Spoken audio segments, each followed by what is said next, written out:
Let's shift over to a little bit of a power rankings analysis here. We haven't done this yet on the podcast either, but this week we're referencing here the ESPN power rankings. So these might be different than other sources for power rankings. But the idea kind of came to me when I saw the Buffalo Bills as the consensus number one overall team going into week 5 here. And the reason that stuck out is because I think it's just wrong. I really don't think this one is right. I don't think they're a bad team by any stretch, but their defense is playing well, but they haven't really played. While they've played good teams, some good teams, they haven't played good quarterbacks. I think they played against 3 backups. I think there's a lot yet to be proven for the Bills as far as consistency goes. And I think if we're just going off the eye test, and if we're just going, if these power rankings, I guess I'm not sure if these power rankings are set up like who's the best team in the league this week or who do we see winning the Super Bowl type thing, right? So if it's who's the best team in the league this week, sure, the Bills with the blowout win, I get that, right? Then maybe I can get on board with this. But if we're looking at the entire season, if we're taking everything in aggregate here, I don't know how you put the Bills over the Cardinals. I don't know how the Cardinals aren't the number one team sitting at 4-0 with the way that their offense and defense is playing. Perhaps it's one of those things where people think whoever they have doing these power rankings, analysts, media members, whoever it is, maybe they think that the Cardinals still have more to prove. Maybe they think that they had a hot start last year and this could be deja vu and we're going to fall off the rails. I don't think that's the case this year in Arizona. I think they have the right pieces with DeAndre Hopkins, veteran leadership, JJ Watt's veteran leadership, Kyler Murray playing out of his freaking mind. It seems like they have all of the right pieces in all of the right places. And it doesn't seem like this is a fluke. So right off the bat, I think that the Cardinals should be ahead of the Bills for sure. And I actually think that the Rams, I think that it should be Cardinals number 1, Rams number 2, and then Buffalo at the number 3 spot there. So that was why I wanted to bring this segment on board here, just because I think that at least in the first 3 here, they have it way wrong. So I think there could be a case that could be made for the Bills. I think a big part of a team's success is about their quarterback, and you could say that Josh Allen is more experienced and has been more consistent than Kyler Murray these past one season and a couple weeks this season. Not to say that Kyler Murray's not a great quarterback, but with a lot of these very mobile quarterbacks is that they tend to be very injury prone, like Robert Griffin III or, possibly Russell Wilson, for example, or maybe even Dak Prescott. Yeah. So I think what is being based off here is just how experienced the Bills are in big situations, and their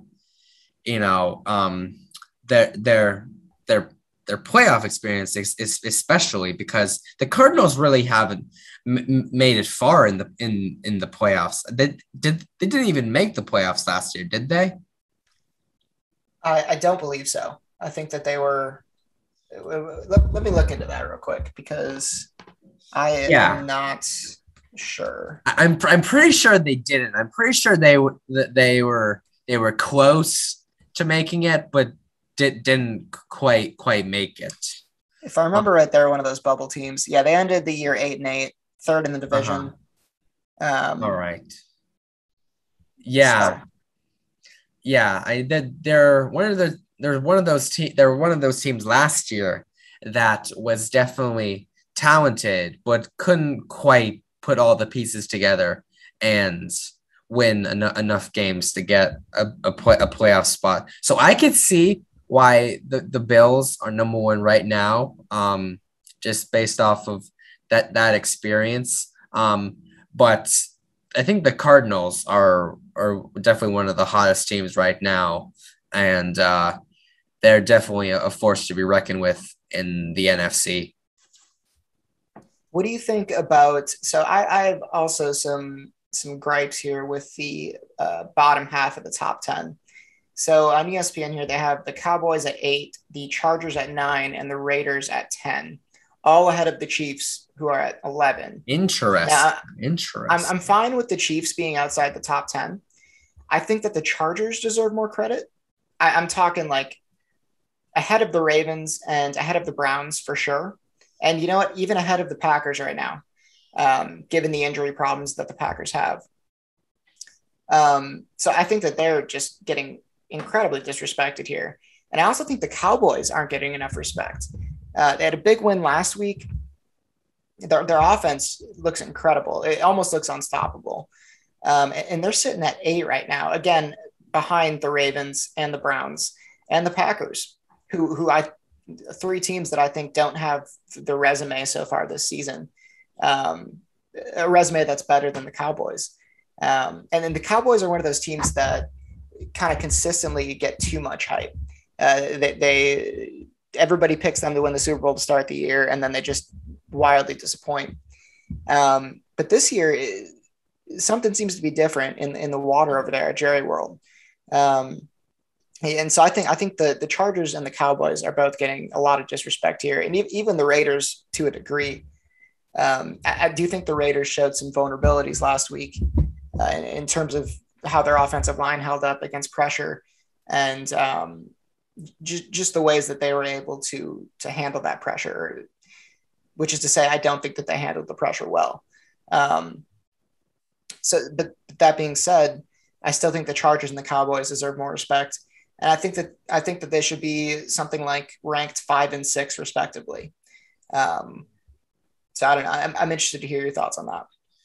Yeah, I think with what you were saying about there's something, different in the water in Jerry World this year. I think a big part of it is just that Dak Prescott's back.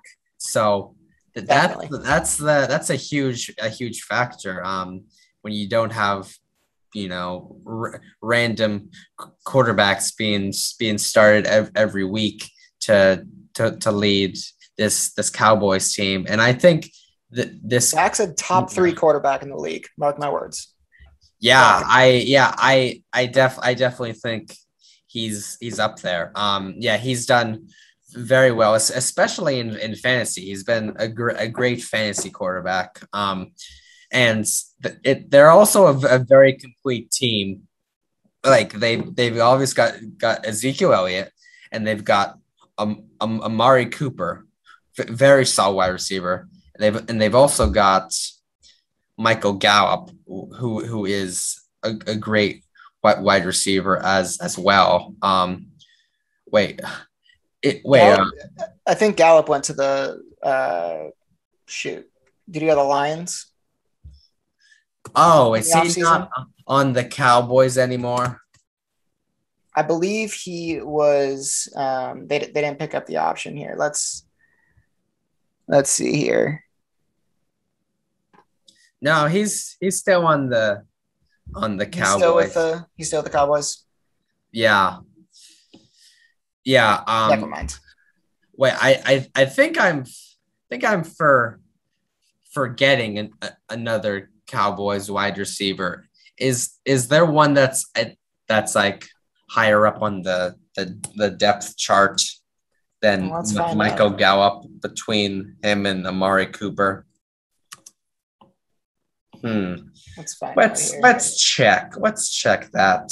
Oh, CeeDee Lamb. That's CeeDee right. Lamb. How did we forget?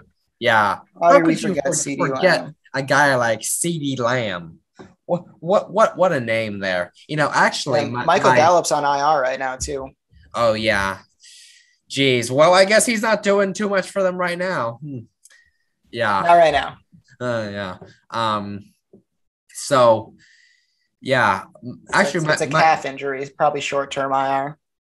Okay, well, that's good. So Yeah. hopefully Michael Gallup will be back in the lineup and